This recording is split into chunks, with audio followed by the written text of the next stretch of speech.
নমস্কার বন্ধুরা, আজ 15ই নভেম্বর 2024। গতকাল একটা বিশেষ দিন ছিল, বলা যায় ঐতিহাসিক দিন। 14ই নভেম্বর 100 দিন পার হয়ে গেল বিচারের।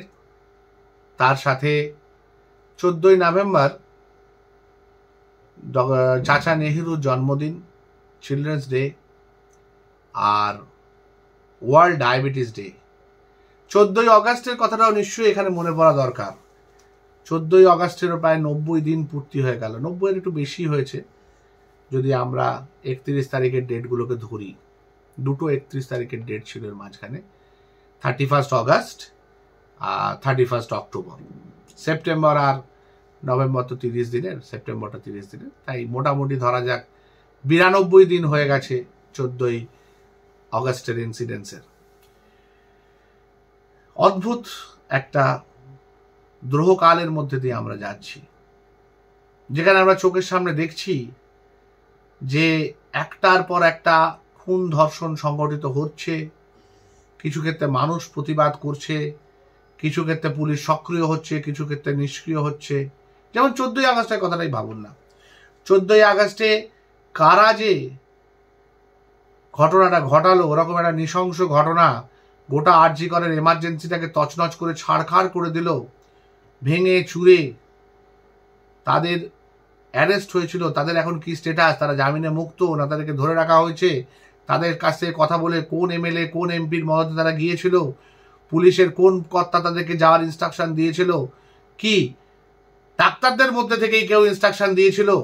সেগুলো জানার কোনো ব্যাপার হলো না, কেউ জানলো না, কেউ কোনো খবর তুললো না। সেগুলো বিচারাধীন প্রক্রিয়া কিনা, সেগুলো বিচার হচ্ছে কিনা, সেগুলো সেশন কোর্টে যাচ্ছে কিনা, তার কোনো চার্জশিট স্থাপিত হয়েছে কিনা, আমরা কিচ্ছু জানি না। এবং মিডিয়াও আমার মনে হয় কিচ্ছু জানে না, অন্তত খবর টবর কিছু দেখা যায়নি এসব বিষয়। আর আমি জানি না যে খবর চাপার জন্য কোনো বিশেষ প্রেশার শাসক দল থেকে মিডিয়ার প্রতি আসে কিনা, যে কোনো মিডিয়ার ক্ষেত্রে জানতেই পারলাম না আমরা। 14 তারিখে কারা গেছিল, কি উদ্দেশ্য নিয়ে, কি কি ভেঙেছে, কত কোটি টাকা লোকসান হয়েছে, একটা অ্যাপ্রক্সিমেট কস্ট আমাদের মাননীয় মুখ্যমন্ত্রী দিয়েছেন। কিন্তু মাননীয় মুখ্যমন্ত্রী আমাদের কখনো বলেননি যে এই লোক এই জায়গায় গেছিল এবং এই লোকের মদতে গেছিল, এদের ইনস্ট্রাকশনে গেছিল এবং এই লোককে এই সাজা দেওয়ার জন্য এই চার্জশিট গঠিত হয়েছে। পুলিশ মন্ত্রী হিসেবে ওনার সেটা দায় বর্তাতো, কিন্তু তিনি করেননি, সেটা এখনো পর্যন্ত করেননি। কবে করবেন জানি না, কারণ 90 দিন তো প্রায় এটারও হয়ে গেল। এটা সম্ভবত সিবিআই করছে না, এটা করছে সিআইডি, এই তদন্ত করছে। তো আজকে আমরা কোথায় আছি বলুন তো? 14ই নভেম্বর ওয়ার্ল্ড ডায়াবেটিস ডে এবং চিলড্রেন্স ডে।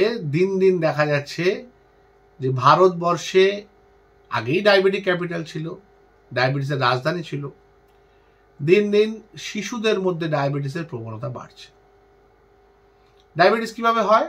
অনেক জটিল প্রক্রিয়া আছে, সেগুলো বলার জায়গা এটা বলে আমার মনে হয় না। আমার কিছু ভিডিও আছে, ইউটিউবে আছে, আপনারা চাইলে দেখতে পারেন। মেডিটিভস বলে একটা ইউটিউব চ্যানেলের ভিডিও আছে, শুদ্ধ টাচ বলে একটা চ্যানেলের ভিডিও আছে, দেখতে পারেন। ওগুলো আমি মাঝে মাঝে করে থাকি। ডক্টরস অন কলে আছে, দেখতে পারেন। ডায়াবেটিস নিয়েও আছে, বিভিন্ন অন্য টপিক নিয়েও আছে, যেগুলো আমার রুচির জায়গা, যেগুলো আমার স্পেশালিটি, যেগুলো পড়াশোনা করে আমি রুগী দেখি, দেখতে পারেন। কিন্তু প্রশ্নটা হচ্ছে আজকে কেন এত ডায়াবেটিসের বারবারন্ত? ডায়াবেটিসের বারবারন্ত তো শুরুই হচ্ছে আমাদের একদম জন্মের পর থেকে। প্রথমত যে মায়ের জঠর থেকে বাচ্চাটি বেরোচ্ছে, সেও হয়তো প্রি ডায়াবেটিক বা অলরেডি সে ডায়াবেটিসের জন্য ওষুধ খাচ্ছে, ইনসুলিন নিচ্ছে। প্রেগনেন্সির সময় আজকাল বহু পেশেন্টের ডায়াবেটিস ধরা পড়ে, যেটাকে জেস্টেশনাল ডায়াবেটিস বলে, মানে প্রেগনেন্সির সময় রয়েছে, তারপর থাকছে না। সেই মায়ের যে বাচ্চা হচ্ছে, সেই বাচ্চার বডিতে অলরেডি ইনসুলিন রেজিস্ট্যান্স বলে একটা জিনিস থাকে, যে জিনিসটাকে আমরা ডায়াবেটিসের একটা মুখ্য কারণ মনে করি। অনেক কারণের মধ্যে এটা মুখ্য কারণ, সেটা হচ্ছে ইনসুলিন রেজিস্ট্যান্স। মানে কি? আমার শরীরের যে কোষগুলো, সেগুলো ইনসুলিনকে বুঝতে পারে না, যার ফলে রক্ত থেকে গ্লুকোজ সরাতে পারে না। রক্তে গ্লুকোজের মাত্রা বেড়ে যায়, সেটাই তো ডায়াবেটিস। এবার 1 নম্বর হচ্ছে সেই বাচ্চা, তারপর তাকে যেগুলো খাওয়ানো হচ্ছে, মায়ের দুধ ছাড়া আর যেগুলো খাওয়ানো হচ্ছে সবকটাই অতিরিক্ত শর্করার মাত্রা ওলা খাবার দাবার। যেমন অন্নপ্রাশন থেকে সে ভাত খাচ্ছে, মিড ডে মিলে সে কি পাচ্ছে, ভাত আর আলু, চাল আর আলু পাচ্ছে সে। দুটোই কিন্তু ডায়াবেটিসের ক্ষেত্রে কন্ট্রাইন্ডিকেটেড, নিষেধ। তো ছোটবেলা থেকে সে শর্করা জাতীয় খাদ্য খেয়ে বড় হচ্ছে, সেটা ভারতের যে কোনো প্রান্তে আপনি দেখুন, কোথাও ইডলি হয়, কোথাও সেখানে রুটি হয়, কোথাও ভাত হয়, কোথাও আরো অন্য জোয়ার বাজরা এই সমস্ত হয়। জোয়ার বাজরা একটা সুবিধা হচ্ছে, জোয়ার বাজরাতে ফাইবার একটু বেশি থাকে, আদারওয়াইজ সব জায়গায় শর্করা হচ্ছে খাবারের মূল উৎস, এবং সে ছোটবেলা থেকে। তো এই বাচ্চাটা ছোটবেলা থেকে যদি এইভাবে ভাত আলু, চাল আলু এ সমস্ত খেয়ে বড় হয়, মিড ডে মিল থেকে যদি সে বড় হয়, তাহলে বড় হয়ে সে যদি ডায়াবেটিক হয়, তার তো ইনসুলিন রেজিস্ট্যান্স ধীরে ধীরে ধীরে ধীরে গ্রো করতে থাকছে। তার ফ্যামিলি হিস্ট্রি রয়েছে, ফ্যামিলি হিস্ট্রি থেকে তার হচ্ছে।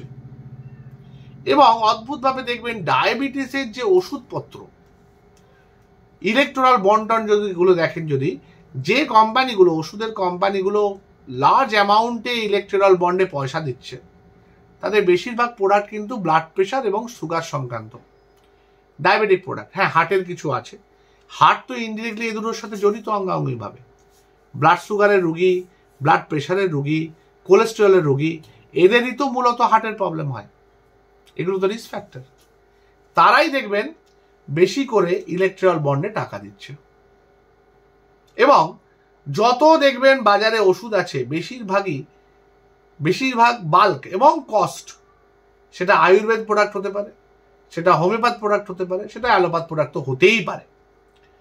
দেখবেন সমস্ত কিছু কিন্তু diabetes, blood pressure and related medicine and cholesterol, এই 3 ধরনের ওষুধ বাজারে সবচেয়ে বেশি চলে, তাদের সবচেয়ে বেশি অ্যাড হয়, এবং তাদের কস্ট অফ থেরাপি, মানে খেতে বা ব্যবহার করতে যে খরচ সবচেয়ে বেশি। তার মানে কি, একদিকে আমি বলছি ডায়াবেটিস প্রতিরোধ করো, অন্যদিকে সারা ভারতবর্ষের সমস্ত ইকোনমিটাকে কন্ট্রোল করছে কিন্তু ডিরেক্টলি ইনডিরেক্টলি ভাবে, হয় ডায়াবেটিস বা ডায়াবেটিসের জন্য ক্ষতিকারক যে সমস্ত খাবার দাবার, এই যে জাঙ্ক ফুড বলি আমরা, বিভিন্ন হোটেল রেস্টুরেন্ট, তারপর কিছু ব্র্যান্ডস আছে, কোল্ড ড্রিঙ্কস, বা ধরুন এই যে পিজা, বার্গার, আমি কোনো পার্টিকুলার সংস্থার কথা বলছি না, আপনারা সবাই ভালো করে জানেন কারা এগুলো বানায়। কোল্ড ড্রিঙ্কস, পিজা, বার্গার, যে সমস্ত জাঙ্ক ফুডগুলোতে ডায়াবেটিস বা কোলেস্টেরলের প্রবণতা বাড়াতে পারে দীর্ঘদিন খেলে, বিশেষ করে বাচ্চা থেকে যদি খায় তাদের বড় হয়ে হতে পারে, সেই জিনিসগুলো তো অত্যন্ত প্রমোশন হচ্ছে। সোশ্যাল মিডিয়াতে বলুন, ইলেকট্রনিক মিডিয়াতে বলুন, বা টেলিভিশন মিডিয়াতে বলুন, সারাক্ষণ ধরে সেগুলোর প্রোপাগান্ডা হয়ে চলেছে। এবারে যে পুজোয় চারদিকে আপনি হেঁটে চলে বেড়ালেন, কম কোল্ড ড্রিঙ্কসের অ্যাড দেখেছেন? কম অ্যাড দেখেছেন পিজা বার্গারের? নাকি কম রেস্টুরেন্ট দেখেছেন এসবের? এগুলো তো বেশি করে প্রমোট হচ্ছে এবং মানুষ খাচ্ছে। তো একদিকে আমি বলবো যে ডায়াবেটিস ডে পালন করে আমি ডায়াবেটিস কমানোর চেষ্টা করছি, অন্যদিকে আমার পুরো সরকার বলুন, পুরো রাষ্ট্রযন্ত্র বলুন, চালিত হচ্ছে ডায়াবেটিসের জন্য তৈরি হওয়া ওষুধ, ডায়াবেটিস করতে পারে এমন খাবার ইত্যাদির প্রমোশনকে এনকারেজ করে। তো সেই জায়গায় ডায়াবেটিস ক্যাপিটাল হওয়াটা কি খুব অস্বাভাবিক? একদমই না। বরং ডাক্তার হিসেবে আমাদের তো ভালো লাগার কথা, আমরা ডায়াবেটিস প্র্যাকটিস করি, বেশি পেশেন্ট আসবে ডায়াবেটিসের, আমরা বেশি বেশি রোগী দেখতে পারবো। এবং এটা এমন একটা জায়গা, এটা প্রায় ভীমরুলের চাকের মতো, এখানে যদি কেউ ঘা দেয়, কেউ যদি আঘাত করতে চায়, তাহলে সে ভীমরুলের কামড় খেয়ে মারা যাবে। তাই এটাকে কেউ পরিবর্তন করার চেষ্টা করবে না, কেউ বলবে না অন্নপ্রাশনে ভাত না দিয়ে চিকেন সেদ্ধ দিতে, কেউ বলবে না। 1 নম্বর তো আমাদের এখানে প্রচুর ভেজিটেরিয়ান, তারা তো হো হো করে রেগে যাবেন। আমি যদি খুব ভুল না করি, আমাদের মাননীয় প্রধানমন্ত্রী ভেজিটেরিয়ান, তিনি তো মাছ মাংস খান না, তিনি সম্পূর্ণ নিরামিষাশী মানুষ। তো নিরামিষাশী মানুষ কি করে চিকেন খাবে, কি করে মাছ খাবে? প্রোটিন তো শুধুমাত্র সেখানে পড়ে রয়েছে ডালে, সোয়াবিনে, আর একটু আধটু অন্যান্য পনির, দুধ যদি কেউ খায়, যে যদি কেউ দুধও বর্জন করে না থাকে তাহলে। তো এই সামান্য জিনিসগুলো খেয়ে কিভাবে চালানো যায়? ভাত রুটি জাতীয় খাবার তো খেতেই হবে, খেতে কেউ মানা করছে না, কিন্তু তার পরিমাণটাকে কনসিডার করতে হবে এবং সেটাকে প্রমোশন করা যাবে না। আর যাই হোক, এটা আমার মত ডাক্তার হিসেবে। অবশ্য তাতে আমার কিছু রুগী কমে যাবে, ডায়াবেটিসের রুগী কম হবে, আমার কিছু পয়সা কড়ির ক্ষতি হবে, সে হোক ক্ষতি। আমি খুব খুশি হব যদি আমাদের দেশে ডায়াবেটিসের সংখ্যা কমে, আমার দুটো রুগীও কমে তার সাথে, আমি খুব খুশি হব। আমার বিরাট কষ্ট হবে না, বিশ্বাস করুন। আপনারা আমার কষ্টের কথা ভাববেন না। অনেকে এরকম বলে, জানেন তো, আমি যখন বলি ধূমপান ত্যাগ করুন, তখন আমাকে বলে, জানেন ডাক্তারবাবু, আমি এই ধূমপান করছি বলে কয়েকটা কোম্পানি চলছে, কত লোক বিড়ি শিল্পের মধ্যে যুক্ত জানেন পশ্চিমবঙ্গে। আমি এই বিড়ি খাই বলে ওই বিড়ি শিল্প চালু রয়েছে, কত মানুষের ভাত জোটে বিড়ি শিল্পে কাজ করে। হ্যাঁ ঠিক, এমন অনেক পেশেন্টও আমি দেখেছি যারা বিড়ি শিল্পে কাজ করে, কিন্তু তা বলে বিশ্বাস করুন আমি তামাক বা ধূমপানকে এনকারেজ করতে পারবো না, আমায় ক্ষমা করে দেবেন। এইরকম একটা শিল্প বন্ধ হলে আমি সত্যিই খুশি হব, কারণ তার জায়গায় যদি অন্য এমন কোনো শিল্প থাকে যে শিল্প থেকে প্রোডাক্ট মানুষের স্বাস্থ্যের ক্ষতি করবে না, সেই ধরনের শিল্পে যদি এই মানুষগুলোকে, এই বিড়ি শিল্পের মানুষগুলোকেই যদি শিফট করা যায়, তাহলে খুশি হব আমি। যেমন কদিন আগে আমাদের এই অভয়াকাণ্ডের সময় যেহেতু কর্মবিরতি চলছিল, লোকজন বলছে, মানে মাননীয় মুখ্যমন্ত্রী বলেছিলেন, লোকজনকে কি বলবো, যে উৎসবে ফিরে আসুন, তার কারণ উৎসবের উপর নির্ভর করে অনেক মানুষের রুটি রুজি চলে। ব্যাপারটা না, বিশ্বাস করুন, আমার কাছে একদম সেই বিড়ি শিল্পের রুটি রুজি চলার মতো। একদিকে আপনার ইকোনমি ধসে যাচ্ছে, ওয়ার্ল্ড ব্যাংকে ঋণ হু হু করে বাড়ছে, অন্যদিকে স্বাস্থ্যের নিরাপত্তা, হ্যাঁ হসপিটালের নিরাপত্তা জলাঞ্জলি যাচ্ছে। আজকাল তো নিরাপত্তা মানে ইভেন একজন কাউন্সিলরও নিরাপদ নয়, তার বাড়ির সামনে গিয়ে তাকে বন্দুক দিয়ে গুলি করে দেওয়া হচ্ছে। হ্যাঁ, তো সেই জায়গায় দাঁড়িয়ে আমি পুলিশ নিয়োগ করব না, সিভিক ভলেন্টিয়ার নিয়োগ করব, কদিন বাদে সিভিক ডাক্তার আসবে, তারপরে সিভিক পাইলট আসবে যারা প্লেন চালাবে। হ্যাঁ, কোনো পার্মানেন্ট এমপ্লয়ি রাখবো না, কোনো জিনিসকে আমরা ভালো করে ট্রেনিং দিয়ে আনবো না, আমরা শুধু এরকম টাকা বাঁচানোর জন্য civic volunteer, civic teacher, contractual সার্ভিসের টিচার এগুলো নিয়োগ করবো এবং আশা করব তাদের থেকে একজন ভালো ছাত্র বেরোবে, তাদের থেকে রুগী ভালো হয়ে যাবে। হ্যাঁ, তাদের জন্য একটা জায়গা খুব সিকিউরিটি থাকবে এবং সেখানে কোনো সমাজ বিরোধী কার্যকলাপ হবে না। এইগুলো না সোনার পাথরবাটির মতো, জানেন তো, সোনার পাথরবাটি যেমন হয় না, তেমনি এটাও সম্ভব নয়। এটা আপনি খুব ভালো করে জানেন এবং আপনি চাকরি দিতে পারছেন না, তার কারণ এত টাকা এদিক ওদিক লুট হয়ে যাচ্ছে এবং সেগুলো সমস্ত ইলেকটোরাল কাজে ইউজ হবে। হ্যাঁ, এই যে এত টাকা এখানে বেড দিতে গিয়ে যাচ্ছে, ওখানে শিক্ষার পদ দিতে গিয়ে, হ্যাঁ এন্ট্রান্স যাতে পাওয়া যায় সেই হিসেবে তাদেরকে টাকা দিয়ে তাদেরকে চাকরি দেয়া হচ্ছে। সিভিক ভলেন্টিয়ারদেরও নিশ্চয়ই কিছু না কিছু টাকা দিয়ে চাকরি দেওয়া হচ্ছে। এই এত টাকা, যেগুলো তার মধ্যে অর্ধেক হয় ইডি নিয়ে চলে গেল, এবং ইডি নিয়ে কোথায় গেল সেটাও কেউ জানতে পারলো না, সেগুলো আদৌ ফেরত আসবে কিনা। মাঝে একবার মাননীয় প্রধানমন্ত্রী এসে বলেছিলেন, তাতে সবাই কটাক্ষ করেছিল, পার হেড বোধহয় 125 টাকা করে পাওয়া যাবে 10 কোটি পপুলেশনের মধ্যে, এত টাকার মধ্যে 125 টাকা করে সবাই পাবে। তাও তো খুশি হতাম যদি পেতাম, সেগুলো তো পাইনি। সে টাকাগুলো কোথায় গেল, কোন জায়গায় ব্যবহার হলো, সেগুলো আমরা জানি না। সব মিলিয়ে ডায়াবেটিস ডে বা চিলড্রেন্স ডেতে আমাদের একটা শপথ নেওয়া উচিত, জানেন তো, সেটা হচ্ছে আমরা আগামী জেনারেশনকে একটা এমন জায়গা দেব বা দেওয়ার চেষ্টা করব যেখানে সুস্থ মন এবং সুস্থ শরীর নিয়ে কিছু বাচ্চা বড় হবে।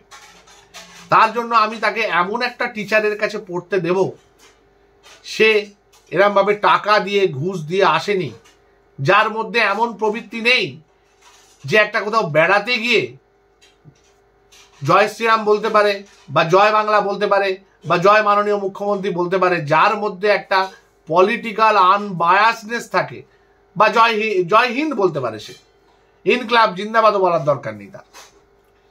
এমন একজন টিচার যে তাকে নীতি শিক্ষা দেবে, তাকে পলিটিক্যাল পার্টির ক্যাডার তৈরি করবে না, সেরকম একটা টিচার চাই। তার আগে তার এমন মা বাবা চাই যারা তাকে সুস্থ খাবার দিয়ে, সুস্থ মন দিয়ে, বাড়ির একটা সুস্থ পরিবেশ দিয়ে বড় করবে, যেখানে সিবলিং রাইভালরি হবে না, দুটি বাচ্চার মধ্যে কোন রকম কম্পিটিশন তৈরি হবে না। বাবা মারও একটা ভয়ঙ্কর দোষ আছে, কখনো বড় ছেলে বা বড় মেয়েকে দিয়ে ছোট ছেলে বা ছোট মেয়েকে উত্তেজিত করতে থাকে। সেই জায়গাটা থামাতে হবে, বাবা মাকেও যথেষ্ট রেসপন্সিবল হতে হবে। তারপর হইল স্কুল, স্কুলের সাথে বন্ধুদের সঙ্গে সম্পর্ক, খেলাধুলার একটা প্রচন্ড ইম্পর্টেন্ট। চিলড্রেন্স ডে নিয়ে আমার এক বন্ধু খুব ভালো বলেছে যে চিলড্রেন্স ডের সাথে ডায়াবেটিস ডে মিলিয়ে যাওয়ার একটা বড় কারণ হচ্ছে যে বাচ্চাদের মতো যদি আচরণ আমরা করতে পারি, তাহলে কিন্তু আমরা ডায়াবেটিসকেও প্রিভেন্ট করতে পারবো। বাচ্চারা যেমন খেলাধুলা করে, দৌড়াদৌড়ি করে, সবসময় অ্যাক্টিভ থাকে, তেমনি ডায়াবেটিক রোগীদের সবসময় অ্যাক্টিভ থাকতে পারলে খুব ভালো হয়। বাচ্চাদের মন যেমন একদম টেনশন মুক্ত থাকে, তেমনি ডায়াবেটিস রোগীর টেনশন মুক্ত জীবনটা বড় জরুরি। তাই বাচ্চাদের মতো যদি ডায়াবেটিক রোগীরা ব্যবহার করতে পারে নিজেদের সাথে, তাহলে কিন্তু ডায়াবেটিস প্রতিরোধ করা বা কন্ট্রোল করা অনেক সহজ হয়।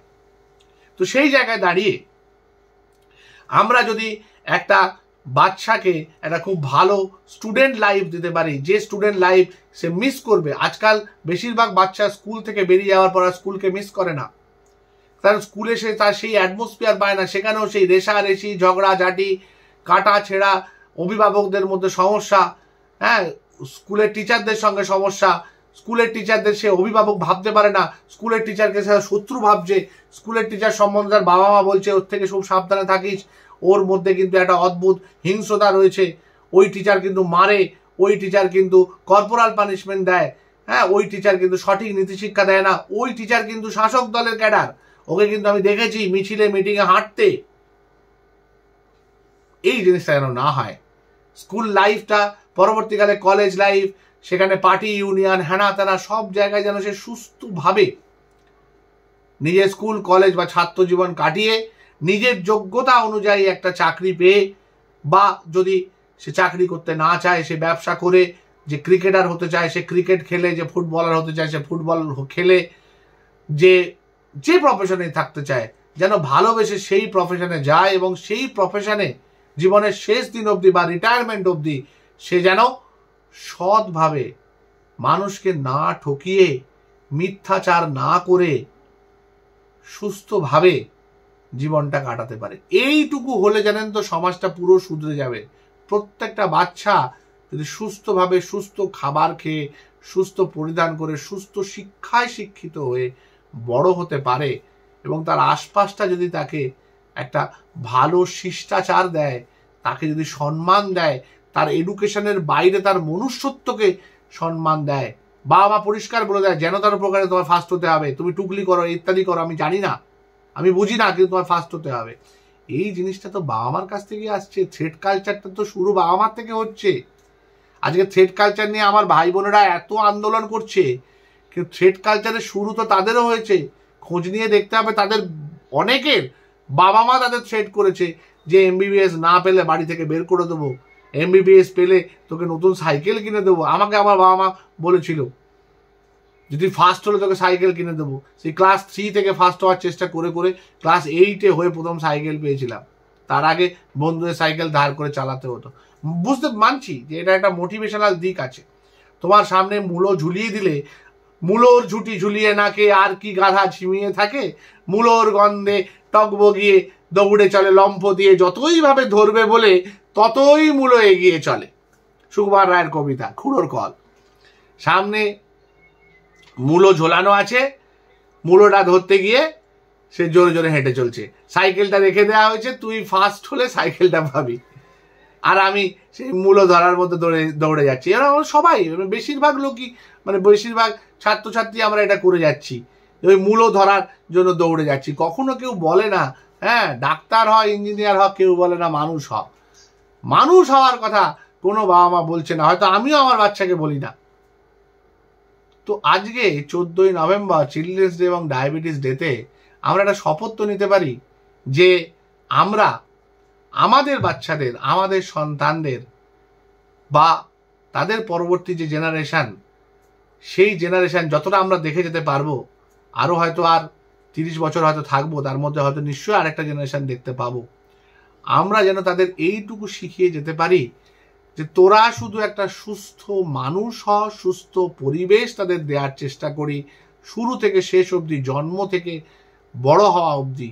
এই পরিবেশে যা কিছু পাবি সেই পেয়ে যেটুকু পারিস কর, না পারলে কিচ্ছু মহাভারত অশুদ্ধ হবে না। শুধু চেষ্টা কর নিজেদের মন, প্রাণ, শরীর, স্বাস্থ্য সব কিছু নিয়ে সুস্থভাবে জীবনটা কাটাতে। কোনো অ্যাচিভমেন্ট, কোনো গোলের প্রয়োজন নেই, পেলে ভালো, না পেলে খারাপ না, কিন্তু তার কষ্টে যেন শরীরটা চলে না যায়, মনটা বিষিয়ে না যায়। অন্তত শরীর এবং মন দুটো যেন সুস্থ থাকে। রেগুলার খেলা, রেগুলার মর্নিং ওয়াক, রেগুলার সুন্দর বাতাস পাওয়া, সকালের সুন্দর বাতাস নাকে নিয়ে, গলায় নিয়ে। সে কবি সুমন একটা গান ছিল, আয় বুকের হাপড়ে সুবাতাস ভরে ভোরকেই করি সঙ্গী। কারণ ভোর হচ্ছে সেটা নিয়েও লোকের হাজার দ্বন্দ্ব থাকে। সূর্য বলল ইস আমি উঠলাম ভাগ্যিস, তাই রাত্রির হলো ভোর। মানে ভোরের কীর্ত যে সূর্যর। মানুষ বলল দূর তোর যুক্তিটা অদ্ভুত, আমরা ছিলাম বলেই দিলাম সূর্য নামটা তোর। মানে সূর্য নামটাই তো আমরা দিয়েছি, তুই আর কি ভোর করবি। আকাশ বলল থাক এই উটকো তর্ক রাখ, দেখ আমার রঙেই ভোর। মানুষ বলল বটে শুধু মিথ্যে কথাই রটে, মানুষ জাগবে তবেই কাটবে অন্ধকারের ঘোর। সত্যি কথা, বুকের হাপড়ে সুবাতাস ভরে মানুষকে জাগতে হবে, তবে অন্ধকারের ঘোর কাটবে, তবেই আমরা প্রকৃত ওয়ার্ল্ড ডায়াবেটিস ডে বা চিলড্রেন্স ডে মন প্রাণ দিয়ে হেসে খেলে এবং শপথ নিয়ে পালন করতে পারবো। ভালো থাকুন, সুস্থ থাকুন, নতুন দিনের অপেক্ষায় স্বপ্ন নিয়ে আমরা এগিয়ে চলি। নমস্কার।